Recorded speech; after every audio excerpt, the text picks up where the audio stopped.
देश के लिए वर्दी पहनने वाले जवान जब रिटायर हो जाते हैं तो उनकी सेहत का ख्याल रखने के लिए एक स्कीम बनाई गई है, ECHS यानी कि ex serviceman contributory health scheme.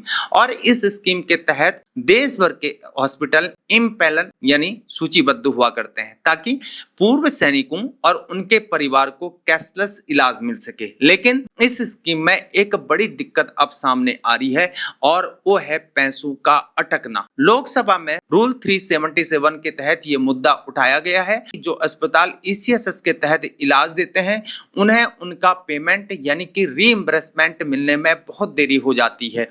अब जरा सोचिए, अगर किसी अस्पताल को महीनों तक पेमेंट नहीं मिले तो वह क्या करेगा। कई अस्पतालों ने अपनी ट्रीटमेंट फैसिलिटी यहाँ पर कम कर दी है। कुछ हॉस्पिटल तो ECHS नेटवर्क से बाहर ही निकल गए हैं और कुछ जगहों पर वेटरन्स के लिए यहाँ पर कैशलेस इलाज में देरी या रोक तक लग गई है। अब जरा यहाँ पर सोचिए कि इसका असर आम वेटरन्स पर आखिर कैसे पड़ता है। कई बुजुर्ग पूर्व सैनिकों को इम्पैनल्ड हॉस्पिटल ढूंढने के लिए लंबी दूरी को तय करना पड़ता है, इलाज में देरी हो जाती है। कई बार मरीज को अपनी पॉकेट से पैसा भरना पड़ता है, जबकि स्कीम कैशलेस इलाज के लिए बनी हुई थी। और सबसे ज्यादा परेशानी होती है बुजुर्ग और सीरियस बीमारी से जूझ रहे मरीजों को, जो पूरी तरह से कैशलेस सुविधा पर डिपेंड होते हैं। तो अब यहाँ पर सवाल यह है कि इसका हल आखिर क्या है। कैप्टन चोटा ने रक्षा मंत्रालय के सामने 6 ठोस सुझावों को रखा है जो पूरे सिस्टम को ये बदल सकता है।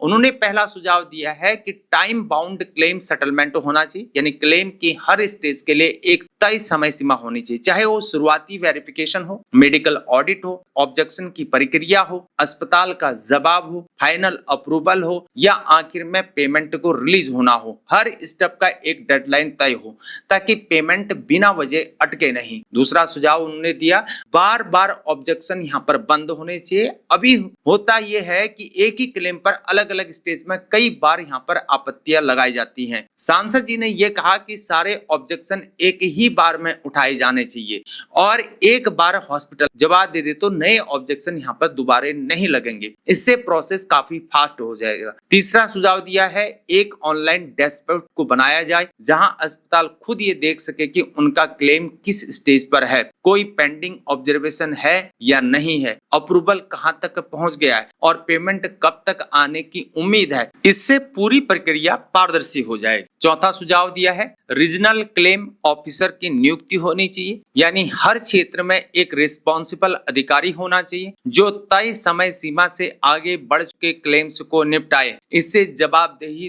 तय हो जाएगी और कोई क्लेम यहाँ पर अनिश्चित काल तक लटका नहीं रहेगा। पांचवा सुझाव दिया गया है, पेमेंट डिटेल्स को नियमित तौर पर सार्वजनिक किया जाना चाहिए, यानी सरकार समय समय पर यह बताए कि कितना पेमेंट अस्पतालों को जारी हुआ है और कितना पेंडिंग है और औसतन क्लेम प्रोसेस होने में कितना समय लग रहा है। इससे अस्पतालों को यह भरोसा स्कीम पर बना रहेगा। और छठा सबसे अहम सुझाव है, कैशलेस इलाज कभी भी रुकना नहीं चाहिए। सांसद जी ने यह साफ कहा है कि भले ही पेमेंट या ऑडिट को लेकर कोई भी प्रशासनिक अड़चन हो जाए, लेकिन उसका असर वेटरन्स के इलाज पर नहीं पड़ना चाहिए। इलाज और पेमेंट के मसले को अलग अलग रखा जाना चाहिए।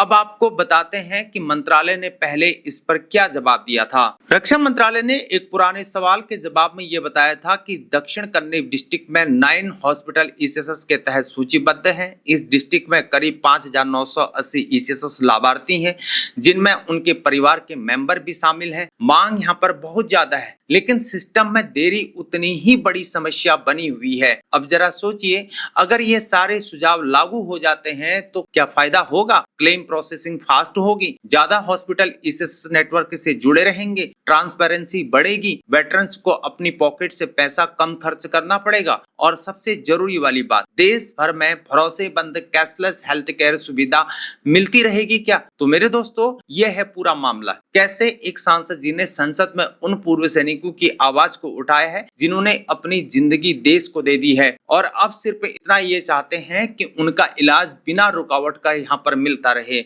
आपको लगता है कि क्या रक्षा मंत्रालय को ये सुझाव तुरंत लागू कर देना देना चाहिए?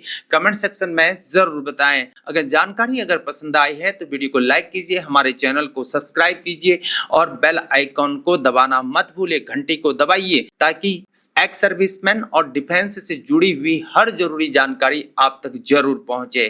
फेसबुक में देख रहे हैं तो सरकारी वेलफेयर पेज को जरूर फॉलो कीजिए और सारे मिलिट्री फैमिली से बिलोंग करने वाले वेटरन्स और भूतपूर्व सैनिक, एक्स सर्विसमैन, उनके बच्चे और वीर नारी विधवा इस वीडियो को शेयर कीजिए और हमारे पेज सरकारी वेलफेयर को जरूर फॉलो कीजिए। मैं हूं हीरा परियार। जय हिंद, भारत माता की जय।